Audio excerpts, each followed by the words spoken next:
लीजिए हाजिर हूँ हर सुबह और हर शाम की तरह लेकर के देश दुनिया की तमाम खबरें।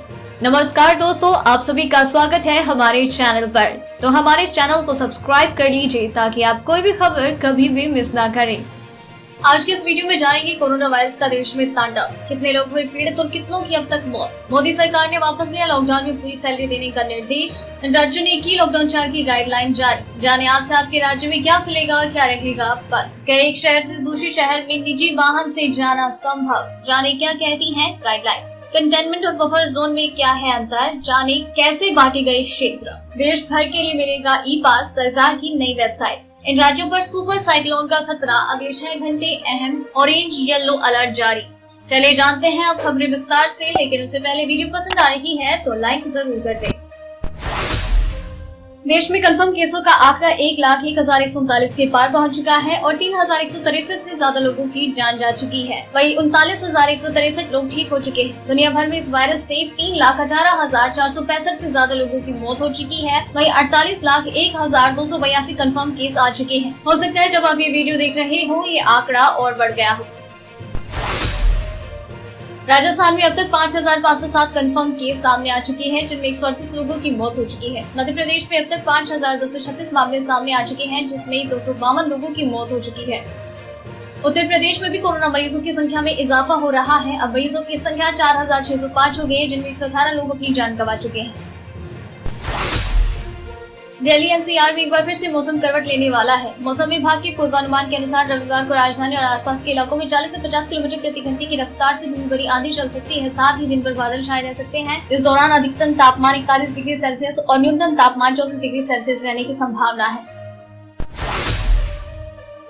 अब कंपनियां इस बात के लिए वादे नहीं होगी कि लॉकडाउन के दौरान कर्मचारियों को पूरी सैलरी दे। इस कदम से कंपनी और उद्योग जगत को राहत मिली है, लेकिन कामगारों के लिए झटका है। केंद्र सरकार ने 29 मार्च को जारी दिशा निर्देश में सभी कंपनी और अन्य नियोक्ताओं को कहा था कि वे प्रतिष्ठान बंद रहने की स्थिति में भी महीना पूरी होने पर कर्मचारियों को बिना किसी कटौती के सैलरी पूरी देगी।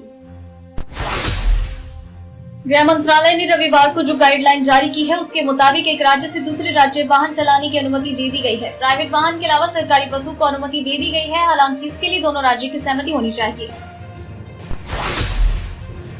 पूरे राज्य में किसी भी 4 पहिया वाहन में ड्राइवर के अलावा 2 ही लोग बैठ सकते हैं। अगर किसी परिवार में 2 लोगों के अलावा 2 बच्चे भी हैं, तो फिर 2 बच्चों तक की अनुमति दी गई है। 2 पहिया वाहन के लिए सिर्फ एक व्यक्ति को सफर की इजाजत है। हालांकि अगर पीछे महिला बैठी होगी तो मंजूरी मिलेगी। दोनों के लिए हेलमेट पहनना जरूरी है। बफर जोन, ये वो जिले हैं जो रेड जोन वाले जिले से सटे हैं। आशंका है कि इन जिलों में छूट देने से रेड जोन पर खतरा बढ़ सकता है, इसलिए ऐसे जिलों को अलग जोन में बांटकर नजर रखी जाएगी। वैसे तो रेड जोन, ग्रीन जोन और ऑरेंज जोन का फैसला राज्य सरकार करेंगे, वहीं बफर जोन का फैसला जिला प्रशासन करेगा। कंटेनमेंट जोन, ऐसे इलाके जहां कोरोना संक्रमण के मामलों में लगातार उतार चढ़ाव आते रहते हैं। ऐसे में इन जगहों पर ज्यादा सतर्कता बरतनी जरूरी है। ऐसे इलाकों में प्रतिबंध रहता है। यहाँ बिना प्रशासन की अनुमति के आने जाने की मनाही है। कंटेनमेंट जोन में सिर्फ अनिवार्य सेवाएं मिलेंगी। जोन में स्वास्थ्य मंत्रालय के आदेश के तहत कॉन्टैक्ट ट्रेसिंग और घर घर जाकर स्वास्थ्य की जाँच की जाएगी। भारत सरकार ने एक नई वेबसाइट बना दी है, जहाँ देश भर के अलग अलग राज्यों में यात्रा करने के लिए कोविड ई परमिट के लिए अप्लाई किया जा सकता है। इस वेब पेज को नेशनल इन्फॉर्मेटिक्स सेंटर (NIC) ने डेवलप किया है। बता दें कि अभी इस वेबसाइट पर 17 राज्यों के ई परमिट के लिए अप्लाई किया जा सकता है। बिहार सरकार ने लॉकडाउन 4 पर अपनी गाइडलाइन जारी कर दी है। लॉकडाउन के इस फेज में भी बसों के परिचालन पर रोक रहेगी। बसें जिला के अंदर या एक से दूसरे जिले में नहीं चलेगी। सरकार ने ओला, उबर समेत टैक्सी सेवा को शुरू करने की इजाजत पहले ही दे दी है। इसके अलावा अन्य किसी कारण से टैक्सी के इस्तेमाल की इजाजत नहीं दी जाएगी। राजस्थान सरकार ने बताया कि कंटेनमेंट जोन को छोड़कर राजस्थान में नाई की दुकानें, सैलून और ब्यूटी पार्लर खोलने की अनुमति होगी। टैक्सी और कैब को 2 यात्रियों के साथ राज्य के ऑरेंज और ग्रीन जोन में अनुमति दी जाएगी। इसी तरह क्लब हाउस और पोलो क्लब खुल सकेंगे, लेकिन वहां पर किसी भी कार्यक्रम को आयोजित नहीं किया जाएगा।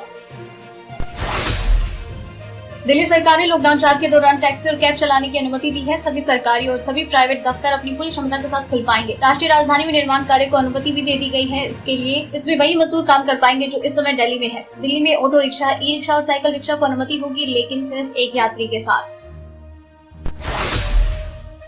मौसम विभाग से मिली जानकारी के अनुसार साइक्लोन चक्रवाती तूफान आज दोपहर में शाम तक बंगाल की खाड़ी में उत्तर पूर्व की ओर बढ़ सकता है। ये पश्चिम बंगाल बांग्लादेश के बीच दिग और हटिया द्वीप समूह के पास सुंदरवन के हिस्सों को पार करता हुआ आगे बढ़ सकता है। इस प्रकार ये अपने भीषण रूप में परिवर्तित होगा। देश भर में लॉकडाउन का चौथा चरण 18 मई से लागू कर दिया गया है। दिल्ली जैसे रेड जोन वाले इलाकों में भी अमेजॉन, फ्लिपकार्ट जैसी कंपनियों ने मोबाइल, टीवी, फ्रिज आदि की बिक्री शुरू कर दी है। ई कॉमर्स कंपनी इस बारे में राज्य सरकारों के निर्देश का इंतजार कर रही थी। गुजरात सरकार ने मंगलवार से गैर निरोधित क्षेत्रों में बाजारों और दुकानों को खोलने समेत कई रियायतें सोमवार को घोषणा की। गैर निरोधित क्षेत्रों में सुबह 8 बजे से अपराह्न 4 बजे तक दुकान और कार्यालय खुल पा सकेंगे। इसके अलावा सरकार ने गैर निरोधित क्षेत्रों में पान मसाला की दुकानों और नाई व हजामत की दुकानों और सैलून को भी खोलने की इजाजत दी।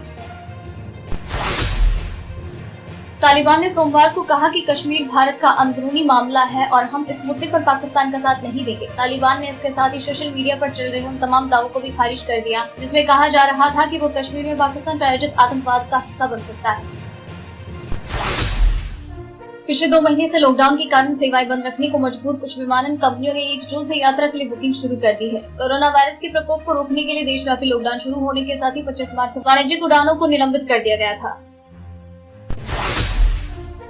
उत्तर प्रदेश सरकार की ओर से जारी दिशा निर्देशों में कहा गया है कि प्रदेश में 31 मई तक के लिए लॉकडाउन बढ़ा दिया गया है। इस दौरान प्रदेश में घरेलू और अंतर्राष्ट्रीय उड़ानों पर प्रतिबंध बरकरार है। रेल सेवा भी इस दौरान प्रतिबंधित होगी। इसके अलावा सभी बाजार अलग अलग दिन के हिसाब से खोले जाएंगे। प्रदेश में मिठाई की दुकानें खुल पाएंगी, लेकिन वहाँ सिर्फ बेचा जाएगा और कोई भी बैठकर दुकान से नहीं खा सकता। एमपी सरकार ने सोमवार को कहा कि कोविड-19 को फैलने से रोकने के लिए लागू चौथे चरण के लॉकडाउन में पूरे प्रदेश में अब 2 जोन, रेड और ग्रीन जोन भी रहेंगे। रेड जोन में 1 सप्ताह तक बाजार बंद रहेंगे और इसके बाद समीक्षा करके निर्णय लिया जाएगा। केवल चिकित्सा आपात आवश्यक वस्तुओं और सेवाओं की आपूर्ति के ही की जा सकेगी।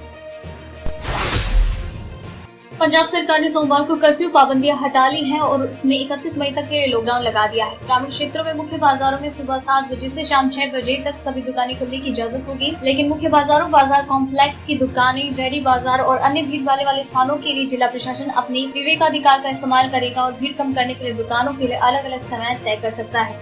तो दोस्तों, ये रही आज की खास खबरें। तो इसी तरीके से आपके लिए हर सुबह 6 बजे और शाम 7 बजे ये खबरें हम यूं ही लेकर आते रहेंगे। तो इन सारी खबरों के साथ आपको किस खबर के बारे में क्या है कहना, क्या है आपकी राय, प्लीज शेयर कीजिए। साथ ही अगर आपने इस वीडियो को पूरा देखा है तो प्लीज अपना नाम नीचे कमेंट सेक्शन में जरूर लिख दीजिए ताकि हमें पता चले कि आपने इस वीडियो को पूरा देखा है। आपको खबरें अच्छी लग रही हैं, आप इन्हें पसंद कर रहे हैं, प्लीज कमेंट बॉक्स में लिख कर बताएं। अगर अच्छी लग रही है तो वो भी बताएं, अगर कोई सजेशन है तो वो भी जरूर बताएं। फिर मिलते हैं कल, तब तक के लिए धन्यवाद।